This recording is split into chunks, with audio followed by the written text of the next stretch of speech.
নমস্কার বন্ধুরা, আশা করছি সকলে ভালো আছো, সুস্থ আছো। আর আমিও ভীষণ ভীষণ ভালো আছি আর খুব আনন্দে আছি, কারণ আমরা কদিন পর আমার ছোট্ট দিয়ানকে নিয়ে একটু ঘুরু করতে যাব। তো তাকে প্রথমবার কোথাও আমরা ঘুরতে নিয়ে যাব, তাও আবার সমুদ্রের পাড়ে। তো তার জন্য তো অবশ্যই কোনো কিছু একটা কেনাকাটা করতে হবে। তার জন্য আমি চলে এসেছি আজ, আমি আর ওর বাবা, কাঁচরাপাড়ায় এক্সপ্রেস বাজার। আমি ওর জন্য এখান থেকেই সব জামা কাপড় কিনি, কারণ এখানকার জামা কাপড় কোয়ালিটি ভীষণ ভালো হয়। আর আমি তার জন্য সবসময় চেষ্টা করি এখান থেকেই ওর জন্য নেওয়ার। তো এই যে দুজন মিলে চলে এসেছি। তো শুধু ছেলেরটা নিলে কি হবে, ছেলের সাথে তো তার মা বাবাও যাচ্ছে। তবে আমি ওর বাবাকে বললাম, তবে তুমি কিন্তু একটা কিছু নেবে। সে তো কিছুতেই রাজি হচ্ছিল না।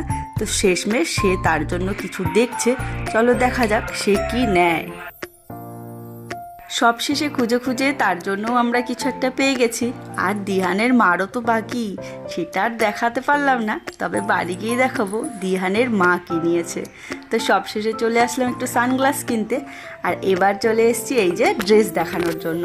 এই যে দিহানের বাবারটা দেখিয়ে দিলাম, এইবার দেখাচ্ছি আমার ছোট্ট দিহানের।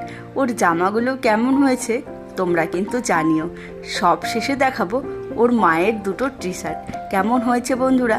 আমি একেতেই মোটা, আমার সাইজের তো কিছু পাওয়া যায় না, সবসময় সবাই বলে।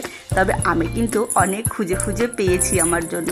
আর এই সুন্দর দুটো ক্লিপ আর গার্ডার কিনে নিয়েছি, আর কিনে নিয়েছি সানগ্লাস। এবার দেখো আমার ছেলে বসে পড়েছে সব খোলার জন্য। আজকের মতন বাই বাই বন্ধুরা।